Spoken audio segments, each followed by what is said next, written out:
बड़ा मेंढक अपने से छोटे मेंढकों को डराकर उनसे अपनी जय जयकार करवाता था। सबसे बड़ा कौन, बोलो सबसे बड़ा कौन? आप हुजूर, आप हुजूर। सबसे बड़ा कौन, बोलो सबसे बड़ा कौन? आप हुजूर, आप हुजूर। सबसे बड़ा कौन, बोलो सबसे बड़ा कौन? तभी अचानक और एक छोटा सा मेंढक कहीं से दौड़ता हुआ आता है और अलग नारा लगाना चालू करता है। ओ हुजूर, ओ हुजूर। ये तुम क्या बोल रहे हो? हाँ? माफी हुजूर, माफी हुजूर, पर वो पहाड़ पर जो खड़ा है वो आपसे बड़ा है। क्या? मेरे से बड़ा कोई नहीं हो सकता है। हाँ हुजूर, आपसे भी बड़ा है। बड़ा मेंढक सोचने लगता है, सच में अगर मेरे से बड़ा कोई जीव होगा तो ये लोग मेरा जय जयकार करना बंद कर देंगे। ये तो टेंशन वाली बात है। चलो हम भी देखना चाहते हैं कौन है हमसे बड़ा। सबसे बड़ा कौन, बोलो सबसे बड़ा कौन? आप हुजूर, आप हुजूर।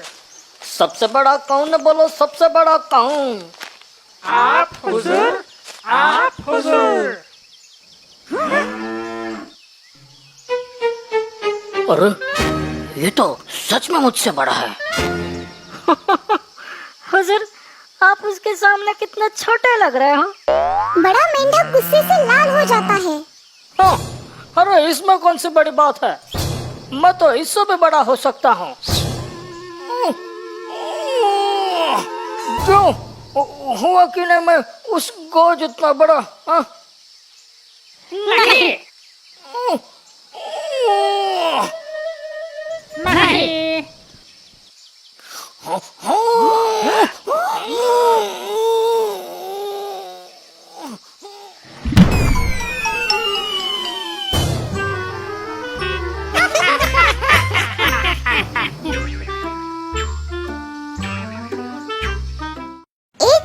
जंगल में शेर की बड़ी ही धूमधाम से शादी हो रही थी। जंगल के सभी प्राणियों को शादी में बुलाया गया था, सिर्फ एक छोटे से चूहे को छोड़कर। शेर उसे अपनी शादी में बुलाना भूल गया था। इस बात को लेकर वो चूहा बड़ा ही नाराज हो गया। ये शेर तो बड़ा ही घमंडी निकला। मुझे शादी में ना बुलाकर उसने मेरा अपमान किया है। मैं इसका बदला अवश्य लूंगा। वो मन ही मन सोचने लगा कि अब क्या किया जाए। आखिर उसे एक तरकीब सूझी। मैं भी शादी करूंगा।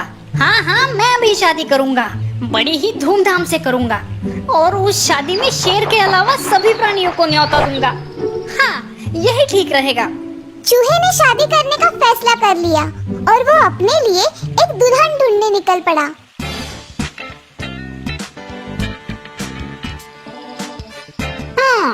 शादी तो कर लूं, मगर किसके साथ?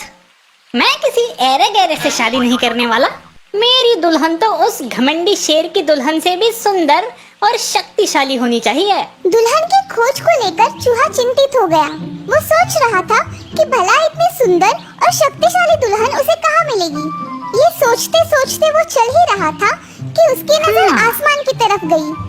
उसने देखा कि ऊपर आसमान में सूरज भगवान बड़े ही आराम से जूस पीते हुए लेटे हैं। तभी उसके दिमाग की बत्ती जली। सूरज भगवान तो सबसे शक्तिशाली है, क्यों ना मैं उनकी बेटी से ही शादी कर लूं? हाँ, यही ठीक रहेगा।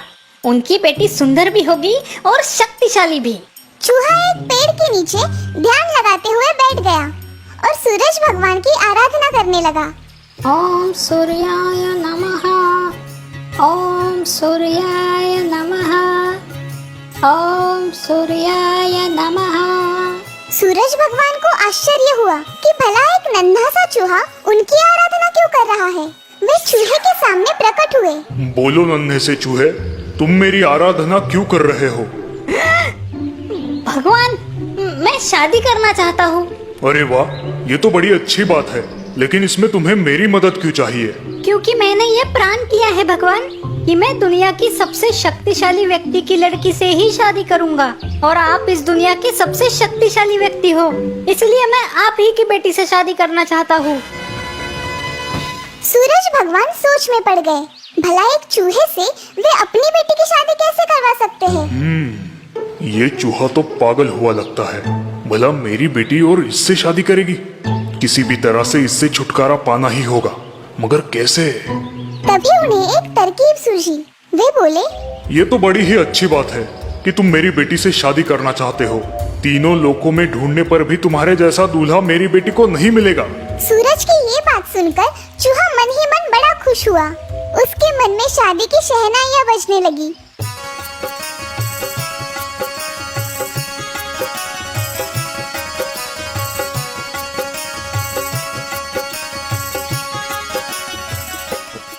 तभी सूरज भगवान की आवाज उसके कानों पर आती है। मैं अपनी बेटी की शादी तुमसे जरूर करवा दूं, मगर याद रहे मैं इस दुनिया का सबसे शक्तिशाली व्यक्ति नहीं हूँ। मुझसे शक्तिशाली तो वो सफेद बादल है जो अपनी परछाई से मुझे भी ढक देता है। चूहा अब आसमान की तरफ उस सफेद बादल को घूरने लगा। क्या कहा? आपसे शक्तिशाली वो सफेद बादल है? तो मैं उसी की बेटी से शादी करूंगा। आप उसे नीचे बुलाइए। सूरज ने बादल को नीचे बुलाया।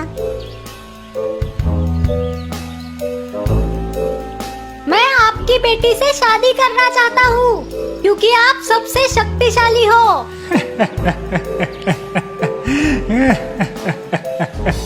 चूहे को गुस्सा आया। वो बोला, इसमें हंसने की क्या बात है? क्या ये रिश्ता आपको पसंद नहीं? अरे नहीं नहीं, ऐसी बात नहीं है।